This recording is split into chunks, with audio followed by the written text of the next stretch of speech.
الله الرحمن الرحيم ألف لام ميم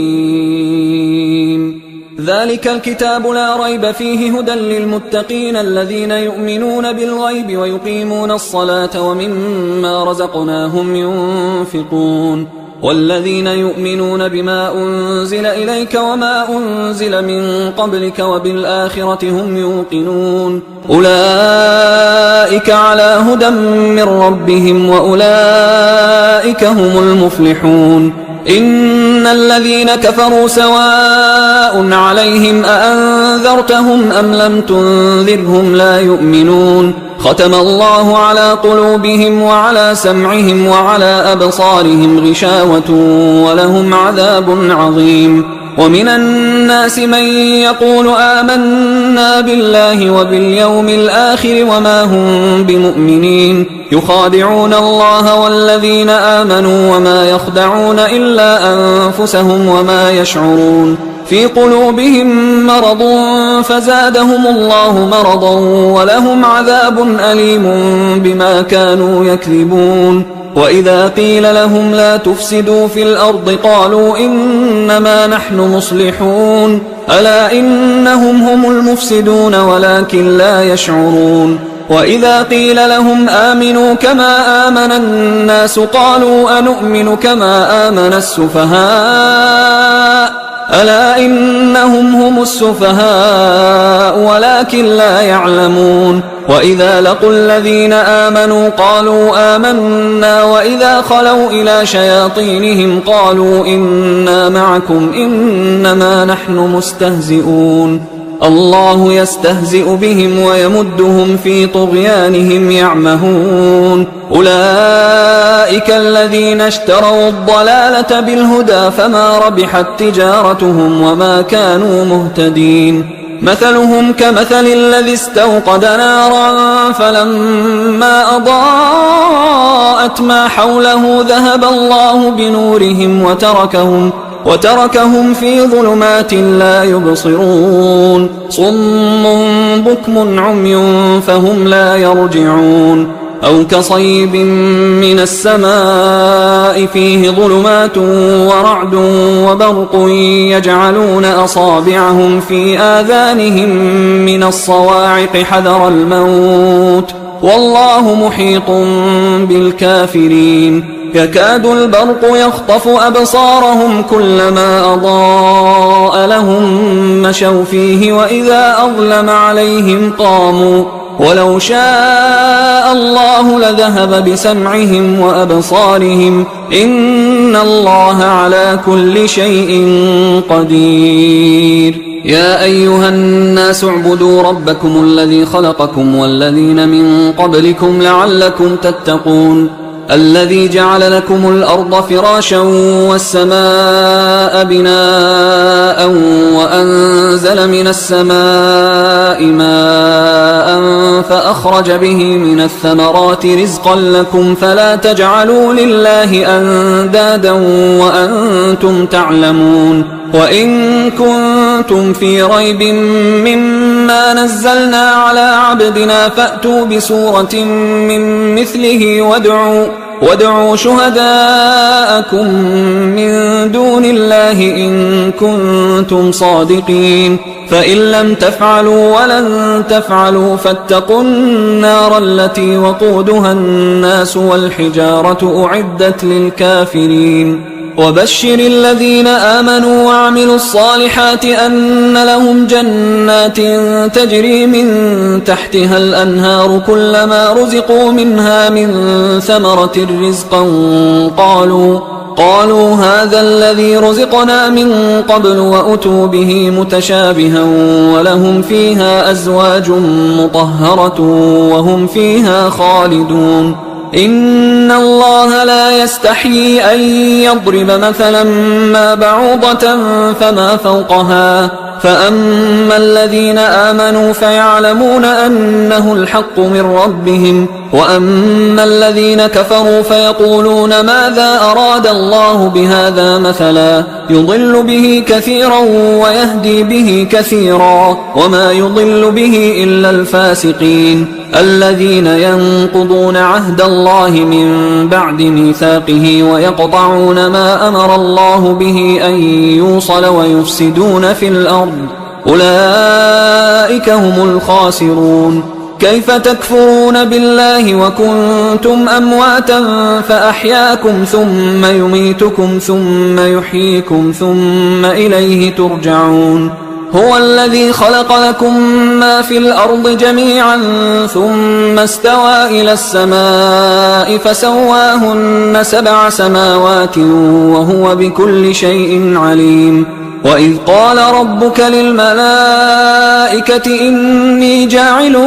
في الأرض خليفة قالوا أتجعل فيها من يفسد فيها ويسفك الدماء ونحن نسبح بحمدك ونقدس لك قال إني أعلم ما لا تعلمون. وعلم آدم الأسماء كلها ثم عرضهم على الملائكة فقال أنبئوني بأسماء هؤلاء إن كنتم صادقين. قالوا سبحانك لا علم لنا إلا ما علمتنا إنك أنت العليم الحكيم. قال يا آدم أنبئهم بأسمائهم فلما أنبأهم بأسمائهم قال ألم أقل لكم إني أعلم غيب السماوات والأرض وأعلم ما تبدون وما كنتم تكتمون. وإذ قلنا للملائكة اسجدوا لآدم فسجدوا إلا إبليس أبى واستكبر وكان من الكافرين. وقلنا يا آدم اسكن أنت وزوجك الجنة وكلا منها رغدا حيث شئتما ولا تقربا هذه الشجرة فتكونا من الظالمين. فأزلهما الشيطان عنها فأخرجهما مما كانا فيه وقلنا اهبطوا بعضكم لبعض عدو ولكم في الأرض مستقر ومتاع إلى حين. فتلقى آدم من ربه كلمات فتاب عليه إنه هو التواب الرحيم. قلنا اهبطوا منها جميعا فإما يأتينكم مني هدى فمن تبع هداي فلا خوف عليهم ولا هم يحزنون. والذين كفروا وكذبوا بآياتنا أولئك أصحاب النار هم فيها خالدون. يا بني إسرائيل اذكروا نعمتي التي أنعمت عليكم وأوفوا بعهدي أوف بعهدكم وإياي فارهبون. وآمنوا بما أنزلت مصدقا لما معكم ولا تكونوا أول كافر به ولا تشتروا بآياتي ثمنا قليلا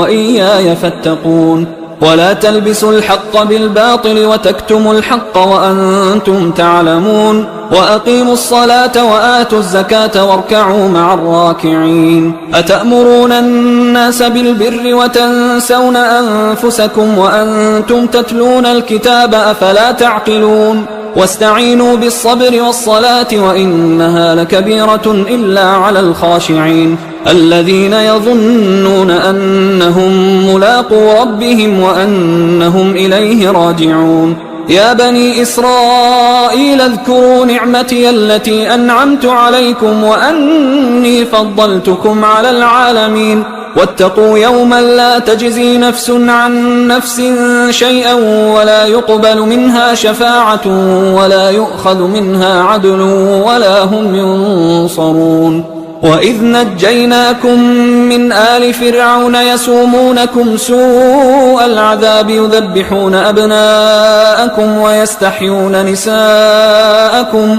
وفي ذلكم بلاء من ربكم عظيم. وإذ فرقنا بكم البحر فأنجيناكم وأغرقنا آل فرعون وأنتم تنظرون. وإذ واعدنا موسى 40 ليلة ثم اتخذتم العجل من بعده وأنتم ظالمون. ثم عفونا عنكم من بعد ذلك لعلكم تشكرون وإذ آتينا موسى الكتاب والفرقان لعلكم تهتدون وإذ قال موسى لقومه يا قوم إنكم ظلمتم أنفسكم باتخاذكم العجل فتوبوا إلى بارئكم فاقتلوا أنفسكم ذلكم خير لكم عند بارئكم فتاب عليكم إنه هو التواب الرحيم وإذ قلتم يا موسى لن نؤمن لك حتى نرى الله جهرة فأخذتكم الصاعقة وأنتم تنظرون ثم بعثناكم من بعد موتكم لعلكم تشكرون وظللنا عليكم الغمام وأنزلنا عليكم المن والسلوى كلوا من طيبات ما رزقناكم وما ظلمونا ولكن كانوا أنفسهم يظلمون وإذ قلنا ادخلوا هذه القرية فكلوا منها حيث شئتم رغدا وادخلوا الباب سجدا وقولوا حطة نغفر لكم خطاياكم وسنزيد المحسنين فبدل الذين ظلموا قولا غير الذي قيل لهم فأنزلنا على الذين ظلموا رجزا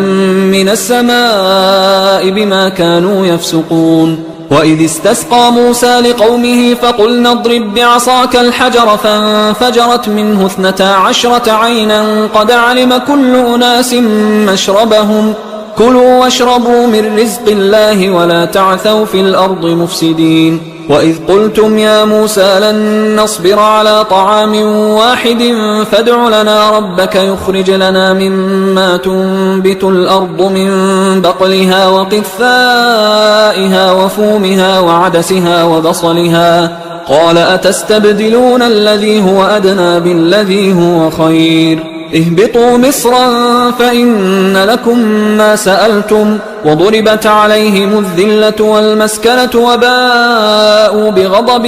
من الله ذلك بأنهم كانوا يكفرون بآيات الله ويقتلون النبيين بغير الحق ذلك بما عصوا وكانوا يعتدون إن الذين آمنوا والذين هادوا والنصارى والصابئين من آمن بالله واليوم الآخر وعمل صالحا فلهم أجرهم عند ربهم ولا خوف عليهم ولا هم يحزنون وإذ أخذنا ميثاقكم ورفعنا فوقكم الطور خذوا ما آتيناكم بقوة واذكروا ما فيه لعلكم تتقون ثم توليتم من بعد ذلك فلولا فضل الله عليكم ورحمته لكنتم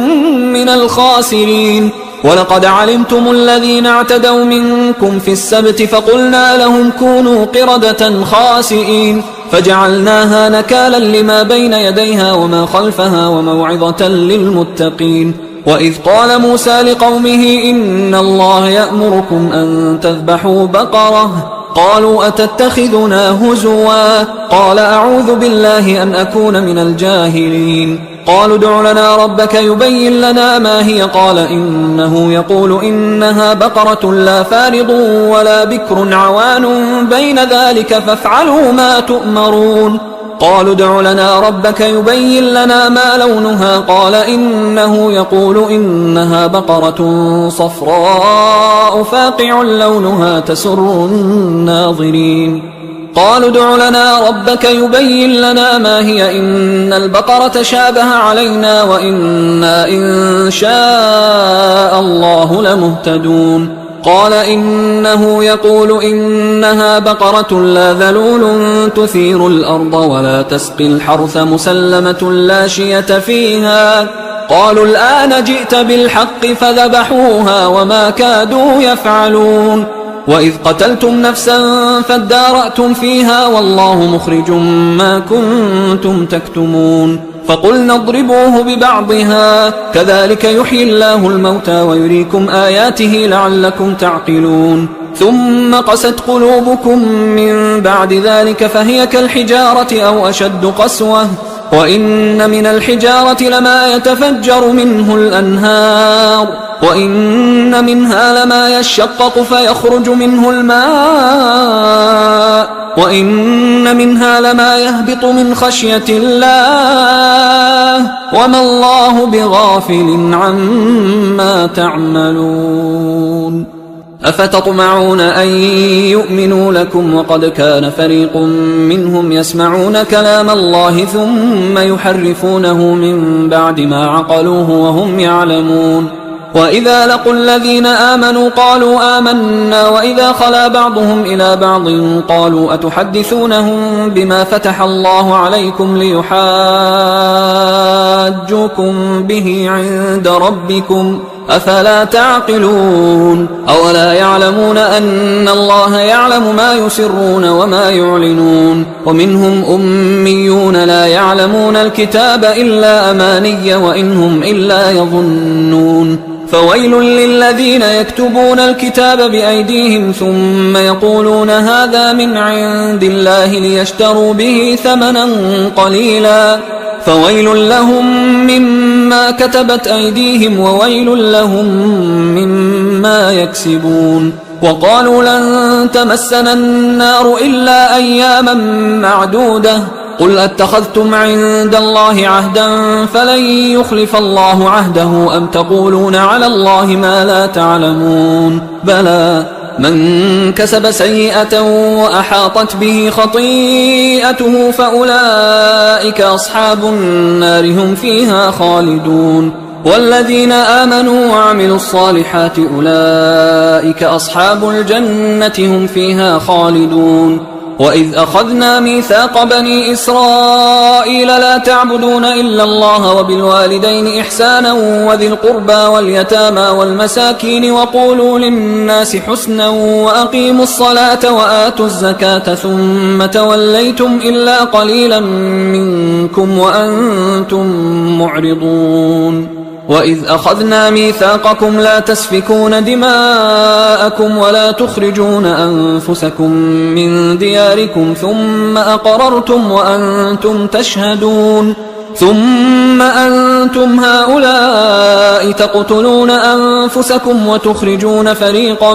منكم من ديارهم تظاهرون عليهم بالإثم والعدوان وإن يأتوكم أسارى تفادوهم وهو محرم عليكم إخراجهم أفتؤمنون ببعض الكتاب وتكفرون ببعض فما جزاء من يفعل ذلك منكم إلا خزي في الحياة الدنيا ويوم القيامة يردون إلى أشد العذاب وما الله بغافل عما تعملون أولئك الذين اشتروا الحياة الدنيا بالآخرة فلا يخفف عنهم العذاب ولا هم ينصرون ولقد آتينا موسى الكتاب وقفينا من بعده بالرسل وآتينا عيسى ابن مريم البينات وأيدناه بروح القدس أفكلما جاءكم رسول بما لا تهوى أنفسكم استكبرتم ففريقا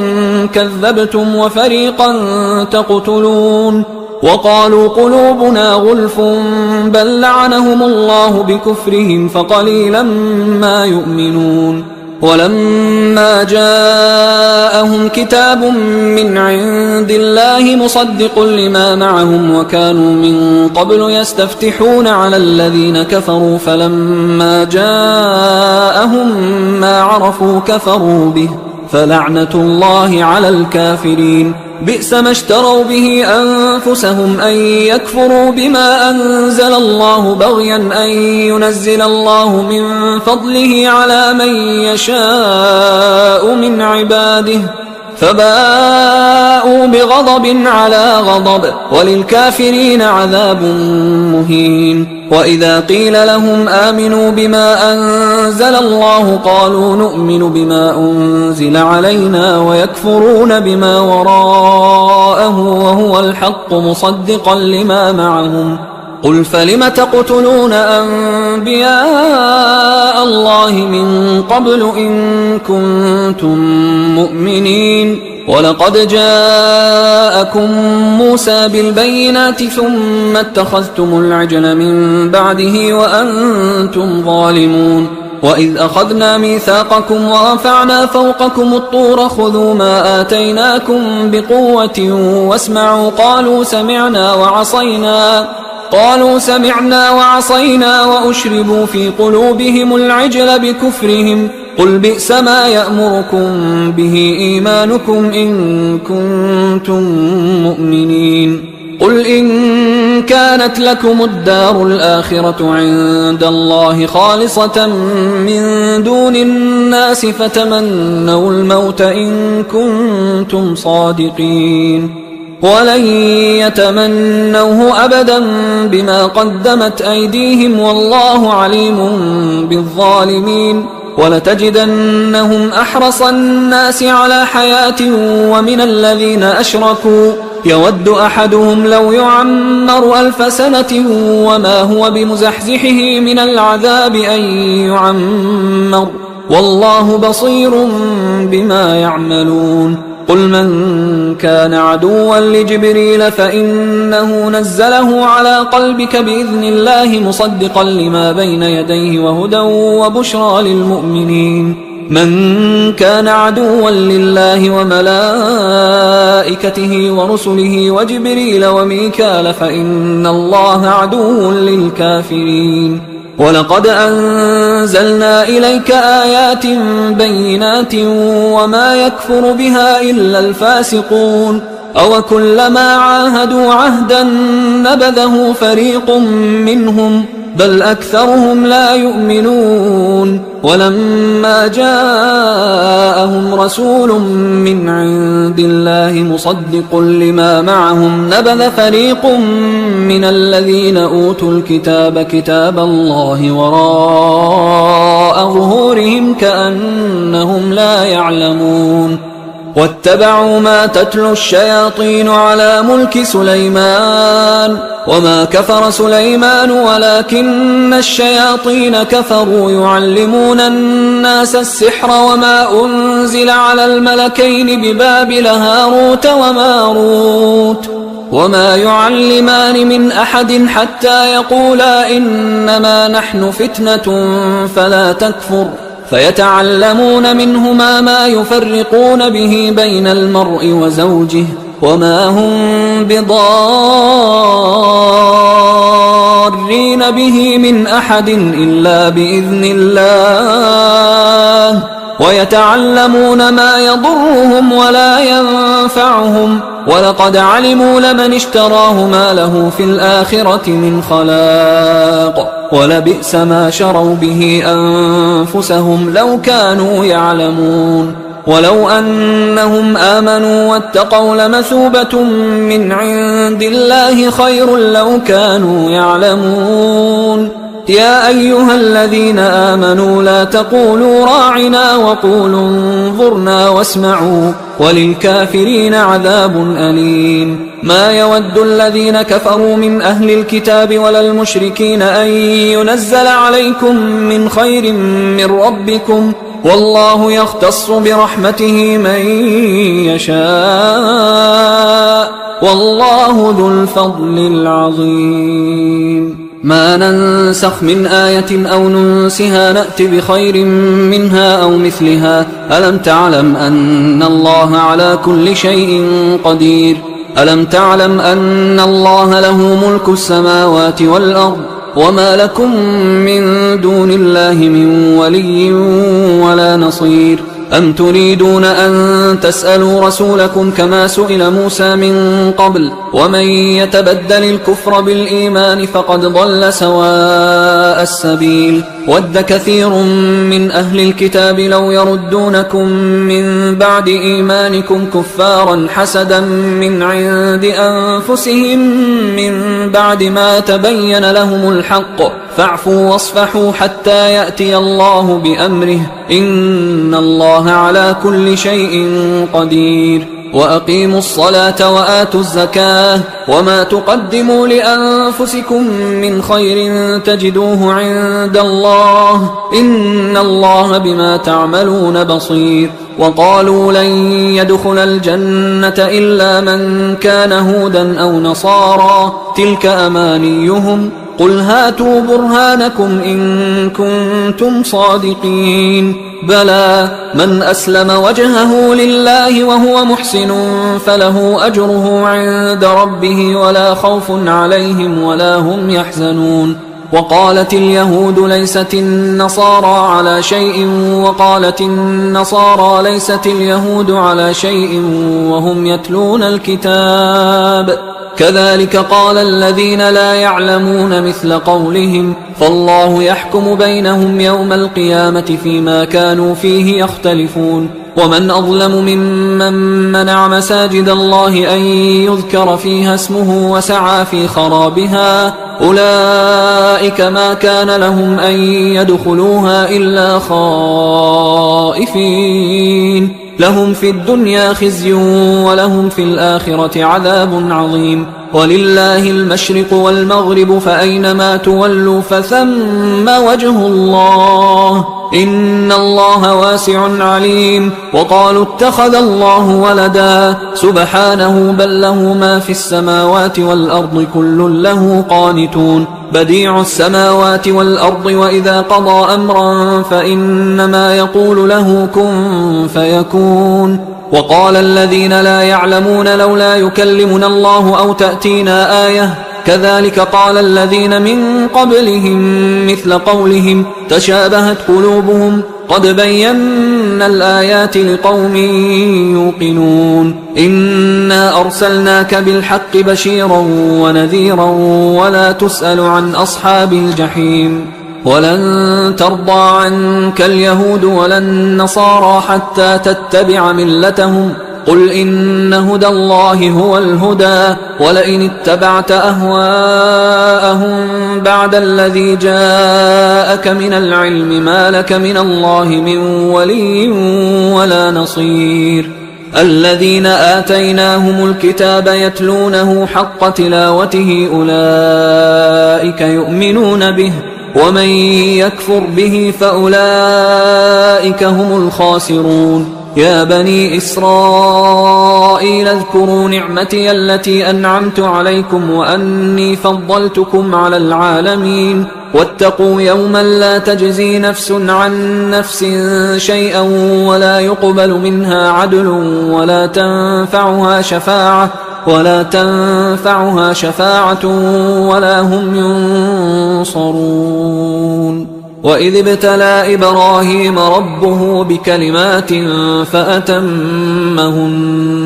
قال إني جاعلك للناس إماما قال ومن ذريتي قال لا ينال عهد الظالمين وإذ جعلنا البيت مثابة للناس وأمنا واتخذوا من مقام إبراهيم مصلى وعهدنا إلى إبراهيم وإسماعيل أن طهرا بيتي للطائفين والعاكفين والركع السجود وإذ قال إبراهيم رب اجعل هذا بلدا آمنا وارزق أهله من الثمرات من آمن منهم بالله واليوم الآخر قال ومن كفر فأمتعه قليلا ثم أضطره إلى عذاب النار وبئس المصير وإذ يرفع إبراهيم القواعد من البيت وإسماعيل ربنا تقبل منا إنك أنت السميع العليم ربنا وجعلنا مسلمين لك ومن ذريتنا أمة مسلمة لك وأرنا مناسكنا وتب علينا إنك أنت التواب الرحيم ربنا وبعث فيهم رسولا منهم يتلو عليهم آياتك ويعلمهم الكتاب والحكمة ويزكيهم إنك أنت العزيز الحكيم ومن يرغب عن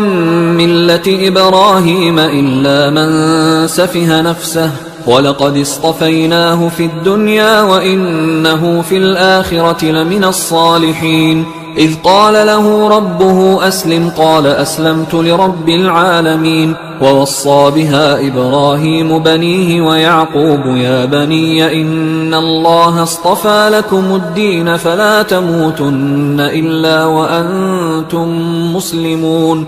أم كنتم شهداء إذ حضر يعقوب الموت إذ قال لبنيه ما تعبدون من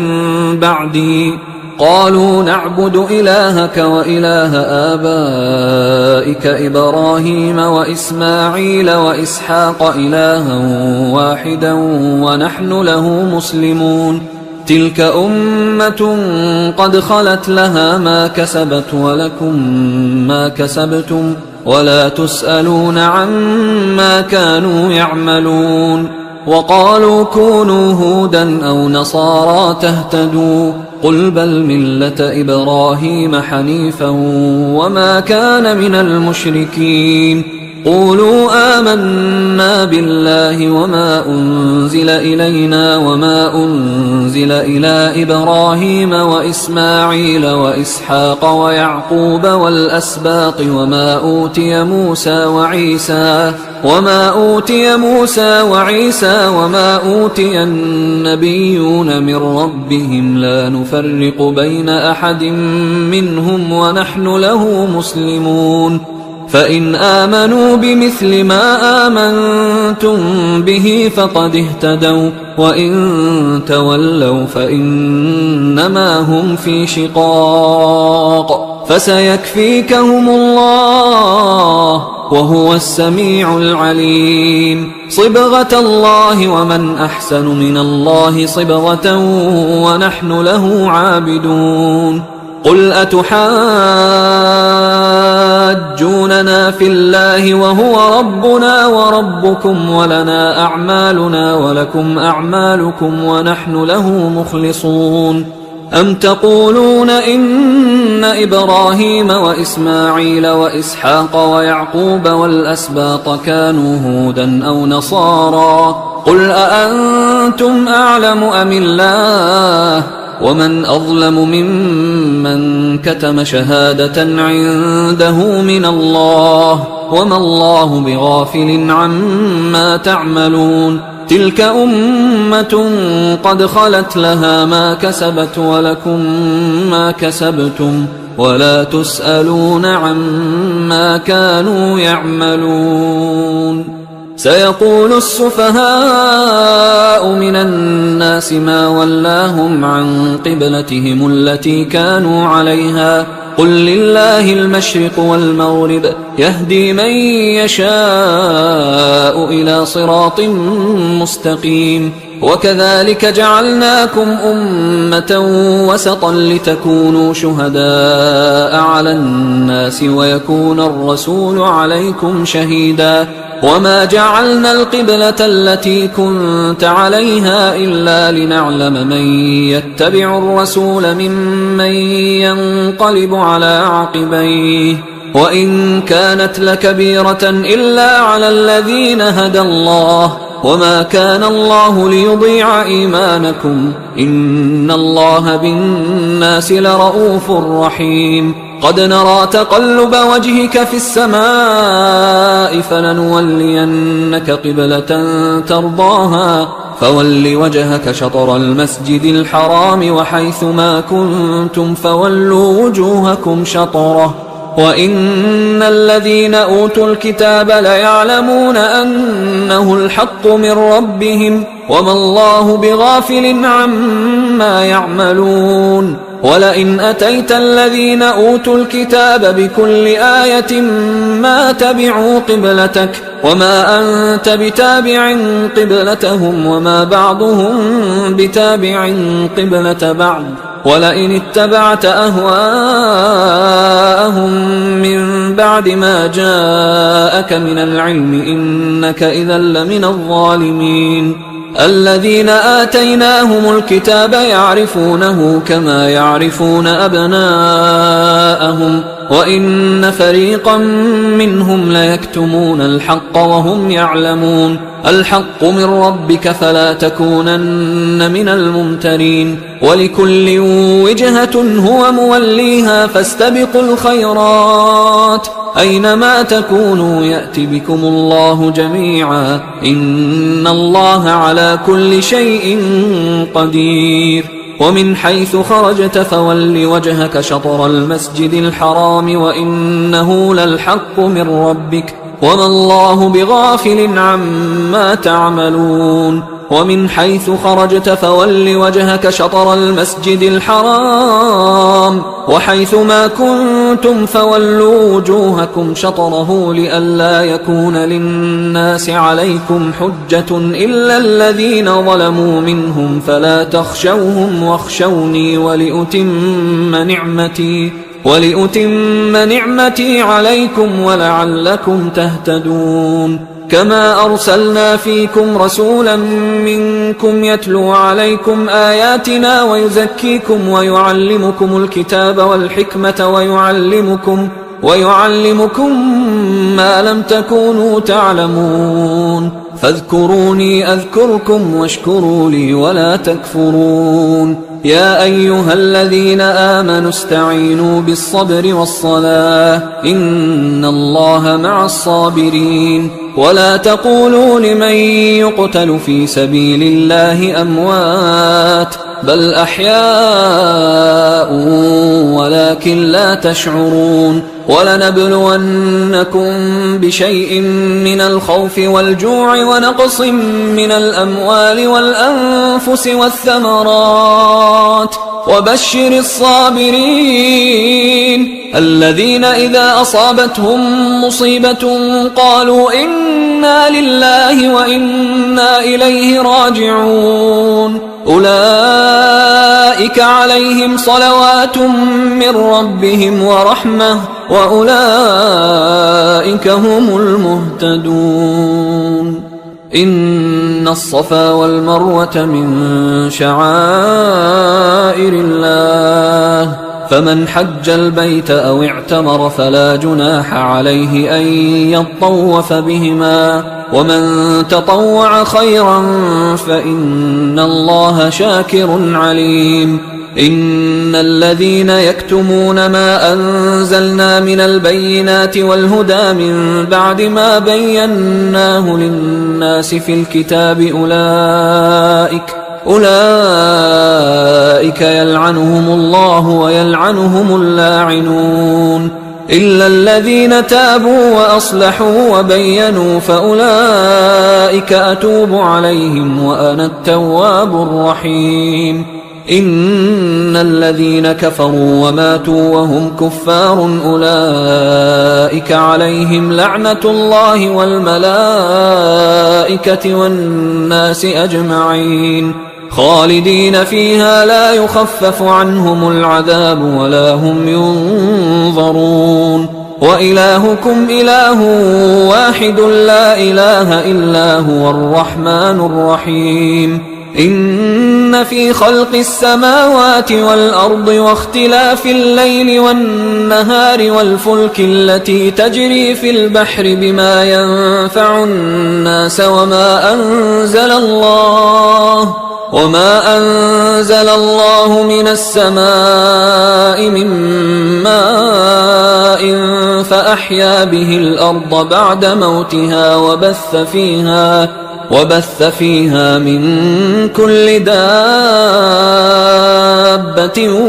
وتصريف الرياح والسحاب المسخر بين السماء والأرض لآيات لقوم يعقلون ومن الناس من يتخذ من دون الله أندادا يحبونهم كحب الله والذين آمنوا أشد حبا لله ولو يرى الذين ظلموا إذ يرون العذاب أن القوة لله جميعا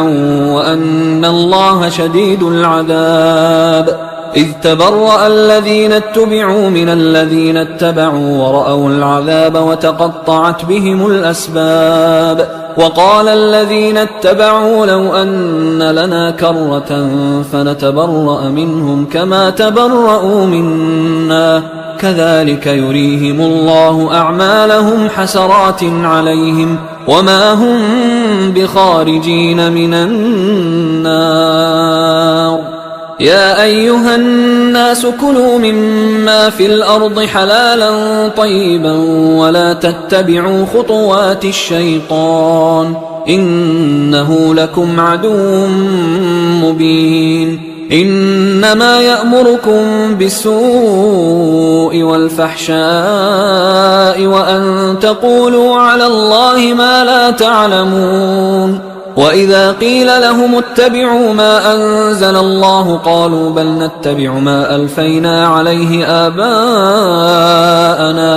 أولو كان آباؤهم لا يعقلون شيئا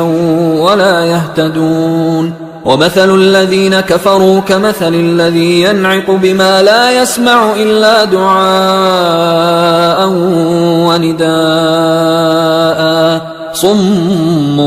بكم عمي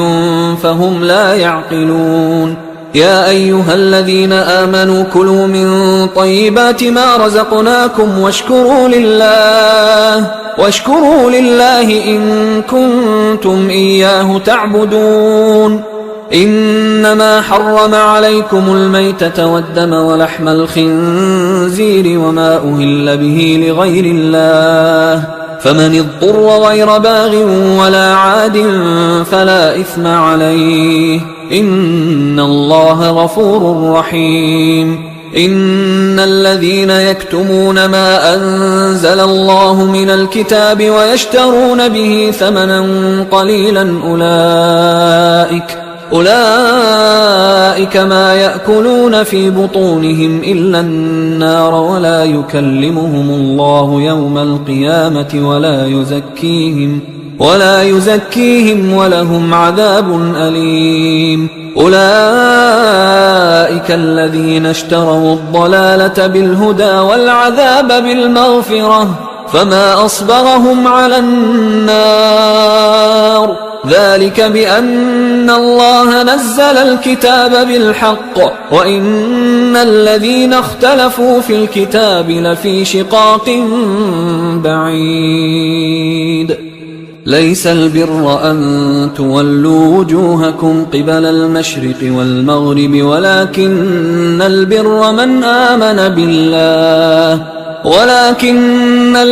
من آمن بالله واليوم الآخر والملائكة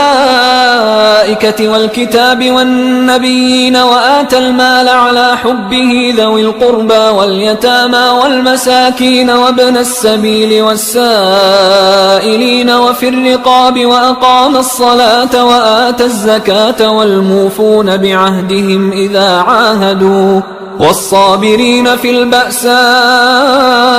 والضراء وحين البأس أولئك الذين صدقوا وأولئك هم المتقون. يا أيها الذين آمنوا كتب عليكم القصاص في القتلى الحر بالحر والعبد بالعبد والأنثى بالأنثى فمن عفي له من أخيه شيء فاتباع بالمعروف وأداء إليه بإحسان ذلك تخفيف من ربكم ورحمة فمن اعتدى بعد ذلك فله عذاب أليم. ولكم في القصاص حياة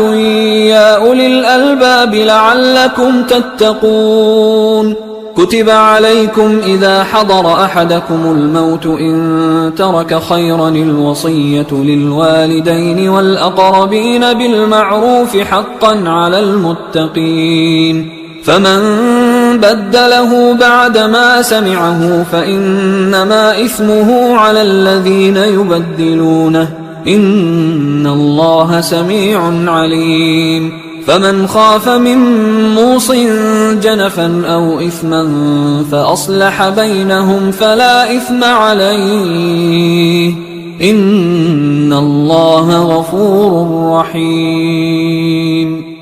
يا أيها الذين آمنوا كتب عليكم الصيام كما كتب على الذين من قبلكم لعلكم تتقون أياما معدودات فمن كان منكم مريضا أو على سفر فعدة من أيام أخر وعلى الذين يطيقونه فدية طعام مسكين فمن تطوع خيرا فهو خير له وأن تصوموا خير لكم إن كنتم تعلمون شهر رمضان الذي أنزل فيه القرآن هدى للناس وبينات من الهدى والفرقان فمن شهد منكم الشهر فليصمه ومن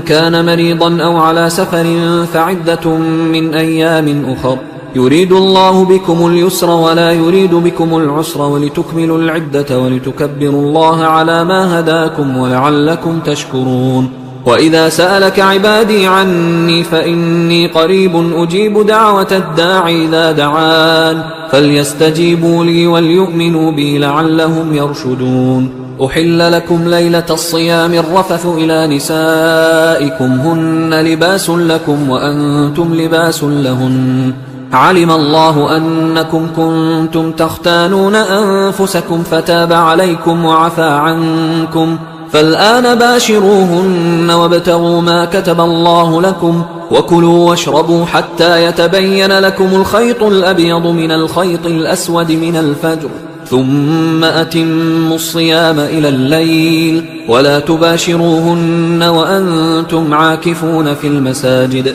تلك حدود الله فلا تقربوها كذلك يبين الله آياته للناس لعلهم يتقون ولا تأكلوا أموالكم بينكم بالباطل وتدلوا بها إلى الحكام لتأكلوا فريقا من أموال الناس بالإثم وأنتم تعلمون يسألونك عن الأهلة قل هي مواقيت للناس والحج وليس البر بأن تأتوا البيوت من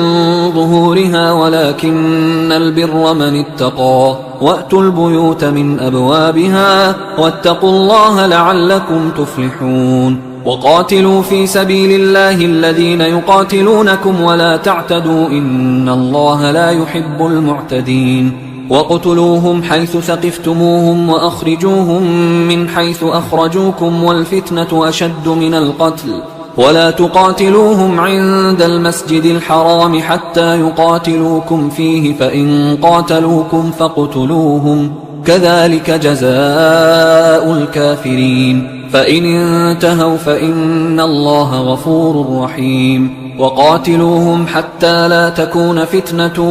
ويكون الدين لله فإن انتهوا فلا عدوان إلا على الظالمين الشهر الحرام بالشهر الحرام والحرمات قصاص فمن اعتدى عليكم فاعتدوا عليه بمثل ما اعتدى عليكم واتقوا الله واعلموا أن الله مع المتقين وأنفقوا في سبيل الله ولا تلقوا بأيديكم إلى التهلكة وأحسنوا إن الله يحب المحسنين وأتموا الحج والعمرة لله فإن أحصرتم فما استيسر من الهدي ولا تحلقوا رؤوسكم حتى يبلغ الهدي محله فمن كان منكم مريضا أو به أذى من رأسه ففدية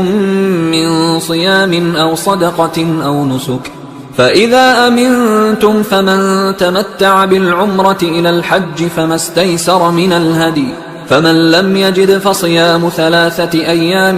في الحج و7 إذا رجعتم تلك 10 كاملة ذلك لمن لم يكن أهله حاضر المسجد الحرام واتقوا الله واعلموا أن الله شديد العقاب الحج أشهر معلومات فمن فرض فيهن الحج فلا رفث ولا فسوق ولا جدال في الحج وما تفعلوا من خير يعلمه الله وتزودوا فإن خير الزاد التقوى واتقون يا أولي الألباب ليس عليكم جناح أن تبتغوا فضلا من ربكم فإذا أفضتم من عرفات فاذكروا الله عند المشعر الحرام واذكروه كما هداكم وإن كنتم من قبله لمن الضالين ثم أفيضوا من حيث أفاض الناس واستغفروا الله إن الله غفور رحيم فإذا قضيتم مناسككم فاذكروا الله كذكركم آباءكم أو أشد ذكرا فمن الناس من يقول ربنا آتنا في الدنيا وما له في الآخرة من خلاق ومنهم من يقول ربنا آتنا في الدنيا حسنة وفي الآخرة حسنة وقنا عذاب النار أولئك لهم نصيب مما كسبوا والله سريع الحساب واذكروا الله في أيام معدودات فمن تعجل في يومين فلا إثم عليه ومن تأخر فلا إثم عليه لمن اتقى واتقوا الله واعلموا أنكم إليه تحشرون ومن الناس من يعجبك قوله في الحياة الدنيا ويشهد الله على ما في قلبه وهو ألد الخصام وإذا تولى سعى في الأرض ليفسد فيها ويهلك الحرث والنسل والله لا يحب الفساد وإذا قيل له اتق الله أخذته العزة بالإثم فحسبه جهنم ولبئس المهاد ومن الناس من يشري نفسه ابتغاء مرضات الله والله رؤوف بالعباد يا أيها الذين آمنوا ادخلوا في السلم كافة ولا تتبعوا خطوات الشيطان إنه لكم عدو مبين فإن زللتم من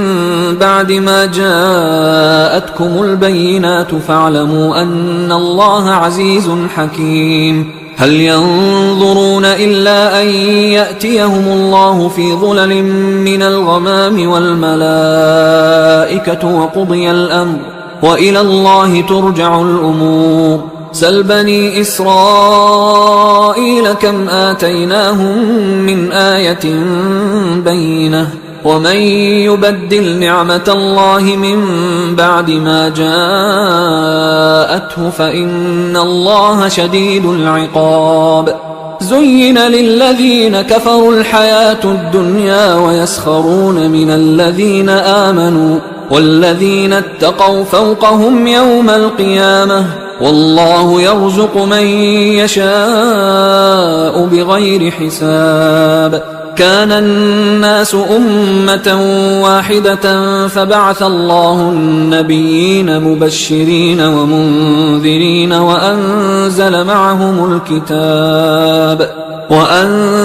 معهم الكتاب بالحق ليحكم بين الناس فيما اختلفوا فيه وما اختلف فيه إلا الذين أوتوه من بعد ما جاءتهم البينات بغيا بينهم فهدى الله الذين آمنوا لما اختلفوا فيه من الحق بإذنه والله يهدي من يشاء إلى صراط مستقيم أم حسبتم أن تدخلوا الجنة ولما يأتكم مثل الذين خلوا من قبلكم مستهم البأساء والضراء وزلزلوا حتى يقول الرسول والذين آمنوا معه متى نصر الله ألا إن نصر الله قريب يسألونك ماذا ينفقون قل ما أنفقتم من خير فللوالدين والأقربين واليتامى والمساكين وابن السبيل وما تفعلوا من خير فإن الله به عليم كتب عليكم القتال وهو كره لكم وعسى أن تكرهوا شيئا وهو خير لكم وعسى أن تحبوا شيئا وهو شر لكم والله يعلم وأنتم لا تعلمون يسألونك عن الشهر الحرام قتال فيه قل قتال فيه كبير وصد عن سبيل الله وكفر به والمسجد الحرام وإخراج أهله منه أكبر عند الله والفتنة أكبر من القتل ولا يزالون يقاتلونكم حتى يردوكم عن دينكم إن استطاعوا ومن يرتدد منكم عن دينه فيمت وهو كافر فأولئك حبطت أعمالهم في الدنيا والآخرة وأولئك أصحاب النار هم فيها خالدون إن الذين آمنوا والذين هاجروا وجاهدوا في سبيل الله أولئك يرجون رحمة الله والله غفور رحيم يسألونك عن الخمر والميسر قل فيهما إثم كبير ومنافع للناس وإثمهما أكبر من نفعهما ويسألونك ماذا ينفقون قل العفو كذلك يبين الله لكم الآيات لعلكم تتفكرون في الدنيا والآخرة ويسألونك عن اليتامى قل إصلاح لهم خير وإن تخالطوهم فإخوانكم والله يعلم المفسد من المصلح ولو شاء الله لأعنتكم إن الله عزيز حكيم ولا تنكحوا المشركات حتى يؤمن ولأمة مؤمنة خير من مشركة ولو أعجبتكم ولا تنكحوا المشركين حتى يؤمنوا ولعبد مؤمن خير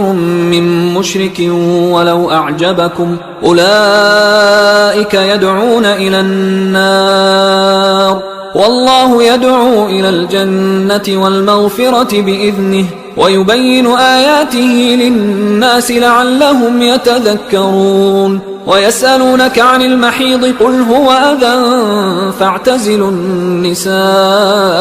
في المحيض ولا تقربوهن حتى يطهرن فإذا تطهرن فأتوهن من حيث أمركم الله إن الله يحب التوابين ويحب المتطهرين نساؤكم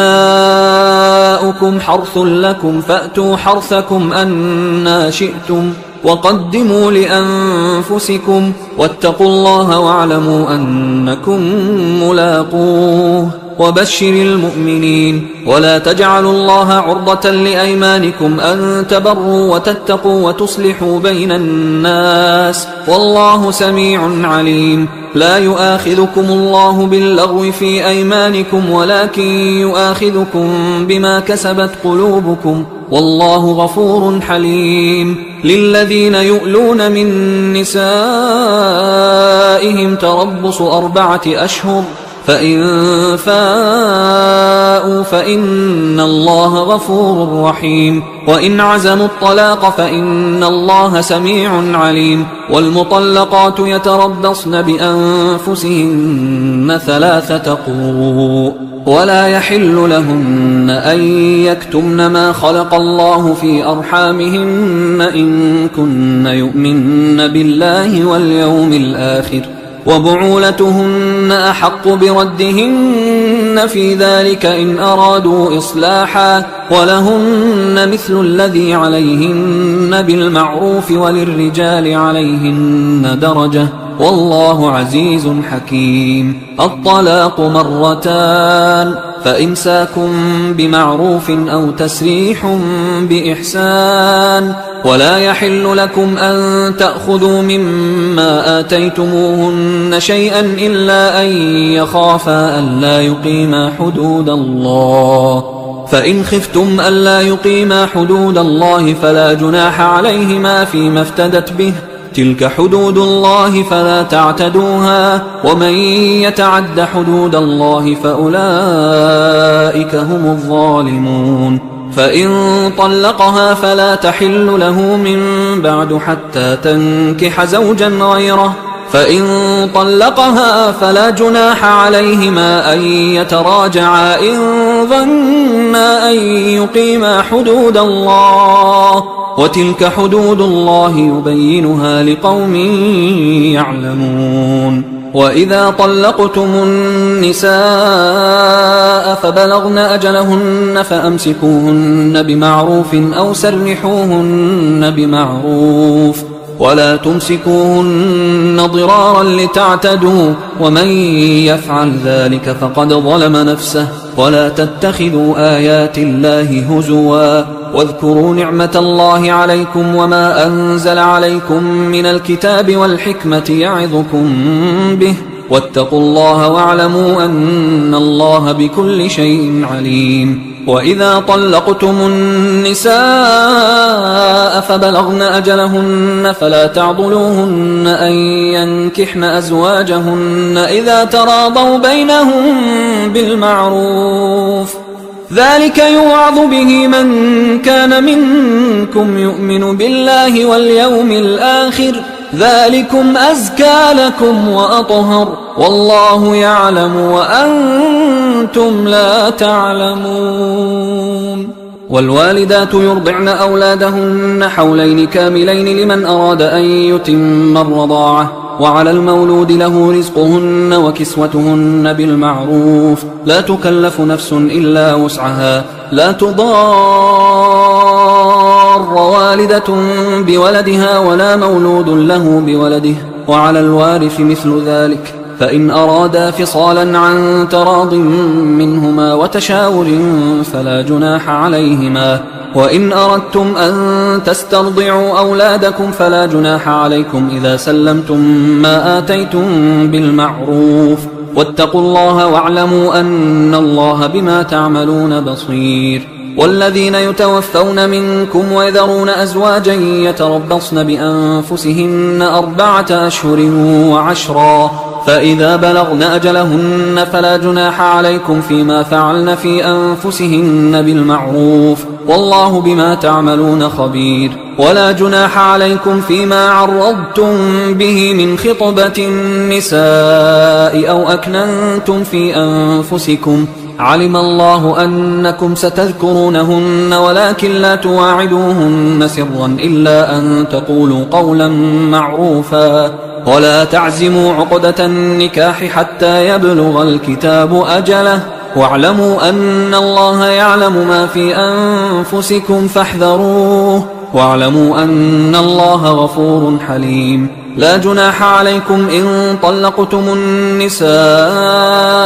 ما لم تمسوهن أو تفرضوا لهن فريضة، ومتعوهن على الموسع قدره وعلى المقتر قدره متاعا بالمعروف حقا على المحسنين. وإن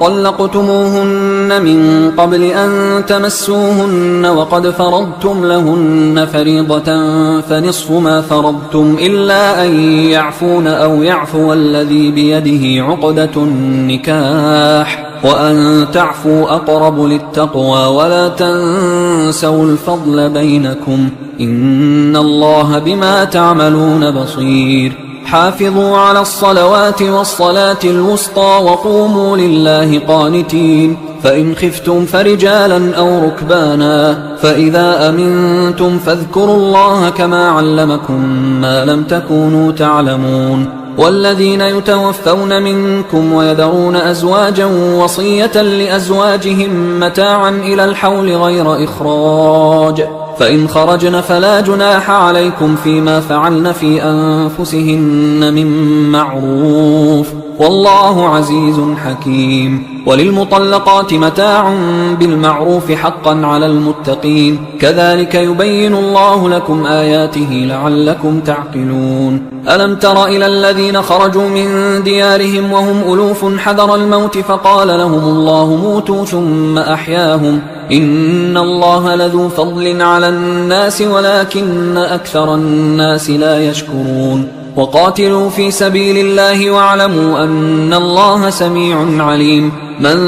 ذا الذي يقرض الله قرضا حسنا فيضاعفه له أضعافا كثيرة والله يقبض ويبسط وإليه ترجعون. ألم تر إلى الملأ من بني إسرائيل من بعد موسى إذ قالوا لنبي له مبعث لنا ملكا نقاتل في سبيل الله قال هل عسيتم إن كتب عليكم القتال ألا تقاتلوا قالوا وما لنا ألا نقاتل في سبيل الله وقد أخرجنا من ديارنا وأبنائنا فلما كتب عليهم القتال تولوا إلا قليلا منهم والله عليم بالظالمين. وقال لهم نبيهم إن الله قد بعث لكم طالوت ملكا قالوا أنى يكون له الملك علينا ونحن أحق بالملك منه ولم يؤت سعة من المال قال إن الله اصطفاه عليكم وزاده بسطة في العلم والجسم والله يؤتي ملكه من يشاء والله واسع عليم. وقال لهم نبيهم إن آية ملكه أن يأتيكم التابوت فيه سكينة من ربكم وبقية مما ترك آل موسى وآل هارون تحمله الملائكة إن في ذلك لآية لكم إن كنتم مؤمنين. فلما فصل طالوت بالجنود قال إن الله مبتليكم بنهر فمن شرب منه فليس مني ومن لم يطعمه فإنه مني إلا من اغترف غرفة بيده فشربوا منه إلا قليلا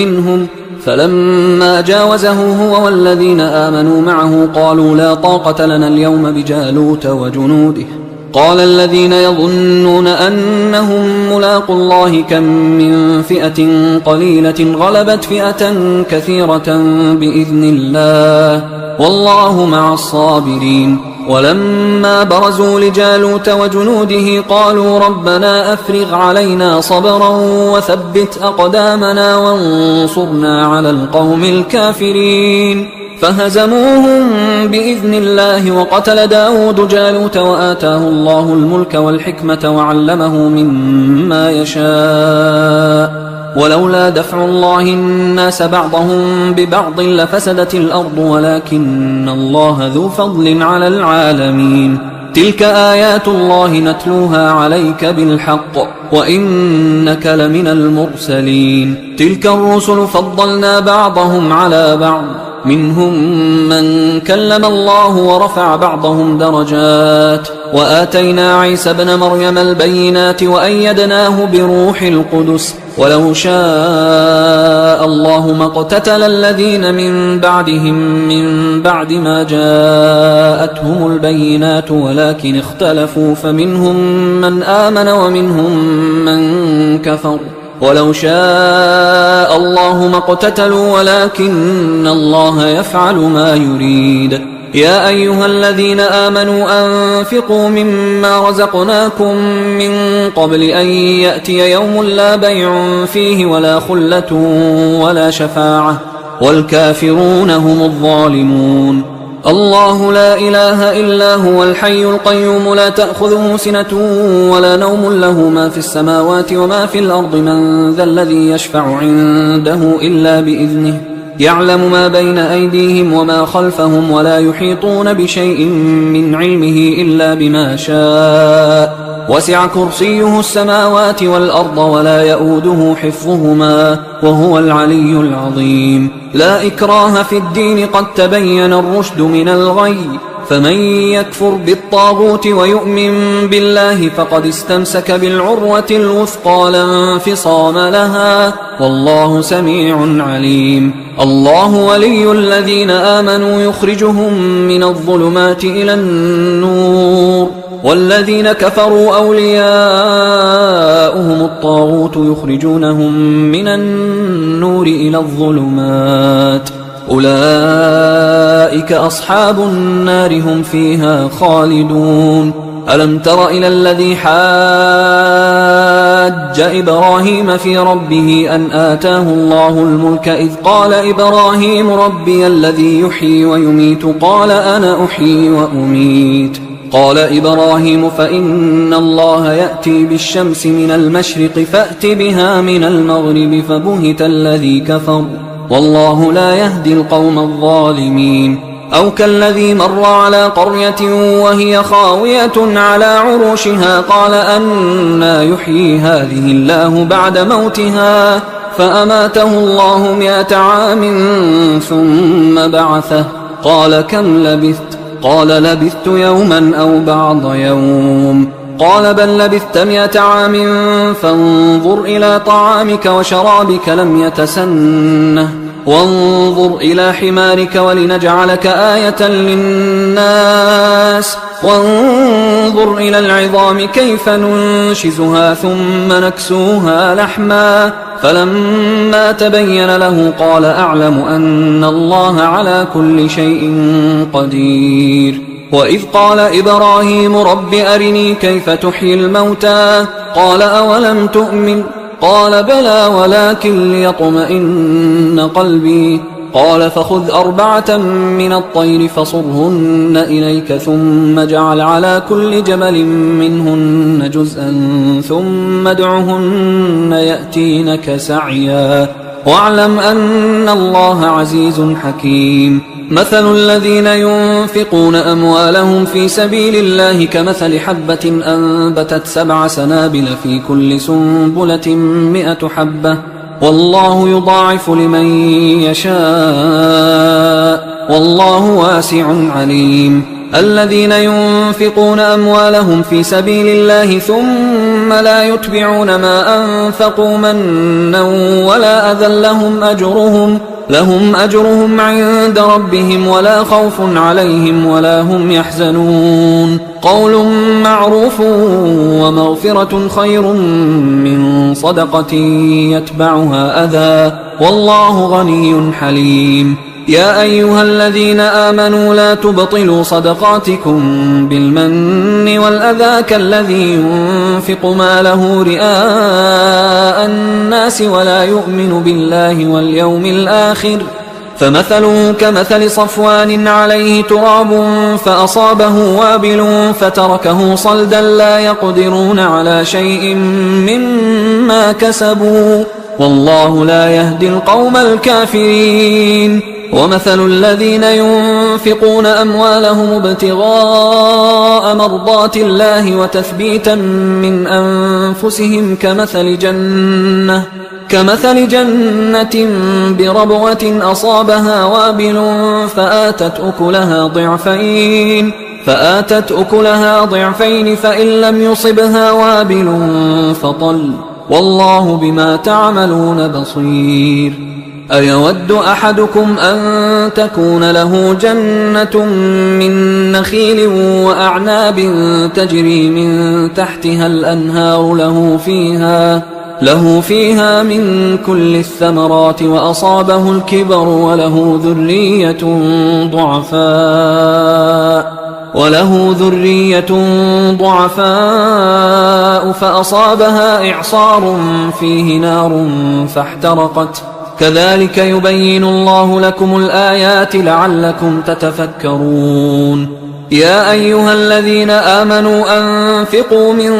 طيبات ما كسبتم ومما أخرجنا لكم من الأرض ولا تيمموا الخبيث منه تنفقون ولستم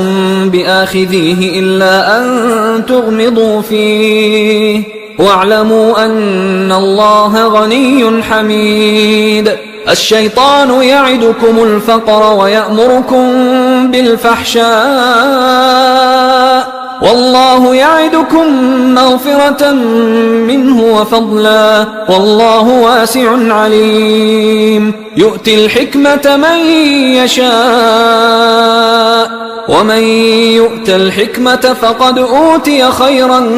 كثيرا وما يذكر إلا أولو الألباب وما أنفقتم من نفقة أو نذرتم من نذر فإن الله يعلمه وما للظالمين من أنصار إن تبدوا الصدقات فنعما هي، وإن تخفوها وتؤتوها الفقراء فهو خير لكم ويكفر عنكم من سيئاتكم والله بما تعملون خبير. ليس عليك هداهم ولكن الله يهدي من يشاء. وما تنفقوا من خير فلأنفسكم وما تنفقون إلا ابتغاء وجه الله وما تنفقوا من خير يوفى إليكم وأنتم لا تظلمون. للفقراء الذين أحصروا في سبيل الله لا يستطيعون ضربا في الأرض يحسبهم الجاهل أغنياء من التعفف تعرفهم بسيماهم لا يسألون الناس إلحافا. وما تنفقوا من خير فإن الله به عليم. الذين ينفقون أموالهم بالليل والنهار سرا وعلانية فلهم أجرهم عند ربهم ولا خوف عليهم ولا هم يحزنون. الذين يأكلون الربا لا يقومون إلا كما يقوم الذي يتخبطه الشيطان من المس، ذلك بأنهم قالوا إنما البيع مثل الربا وأحل الله البيع وحرم الربا. فمن جاءه موعظة من ربه فانتهى فله ما سلف وأمره إلى الله ومن عاد فأولئك أصحاب النار هم فيها خالدون. يمحق الله الربا ويربي الصدقات والله لا يحب كل كفار أثيم. إن الذين آمنوا وعملوا الصالحات وأقاموا الصلاة وآتوا الزكاة لهم أجرهم عند ربهم ولا خوف عليهم ولا هم يحزنون. يا أيها الذين آمنوا اتقوا الله وذروا ما بقي من الربا إن كنتم مؤمنين، فإن لم تفعلوا فأذنوا بحرب من الله ورسوله، وإن تبتم فلكم رؤوس أموالكم لا تظلمون ولا تظلمون. وإن كان ذو عسرة فنظرة إلى ميسرة وأن تصدقوا خير لكم إن كنتم تعلمون. واتقوا يوما ترجعون فيه إلى الله ثم توفى كل نفس ما كسبت وهم لا يظلمون. يا أيها الذين آمنوا إذا تداينتم بدين إلى أجل مسمى فاكتبوه وليكتب بينكم كاتب بالعدل ولا يأب كاتب أن يكتب كما علمه الله، فليكتب وليملل الذي عليه الحق وليتق الله ربه ولا يبخس منه شيئا، فإن كان الذي عليه الحق سفيها أو ضعيفا أو لا يستطيع أن يمله فليملل وليه بالعدل واستشهدوا شهيدين من رجالكم، فإن لم يكونا رجلين فرجل وامرأتان ممن ترضون من الشهداء أن تضل إحداهما فتذكر إحداهما الأخرى، ولا يأبى الشهداء إذا ما دعوا، ولا تسأموا أن تكتبوه صغيرا أو كبيرا إلى أجله، ذلكم أقسط عند الله وأقوم للشهادة وأدنى أن لا ترتابوا إلا أن تكون تجارة حاضرة تديرونها بينكم فليس عليكم جناح ألا تكتبوها، وأشهدوا إذا تبايعتم ولا يضار كاتب ولا شهيد، وإن تفعلوا فإنه فسوق بكم، واتقوا الله ويعلمكم الله والله بكل شيء عليم. وإن كنتم على سفر ولم تجدوا كاتبا فرهان مقبوضة،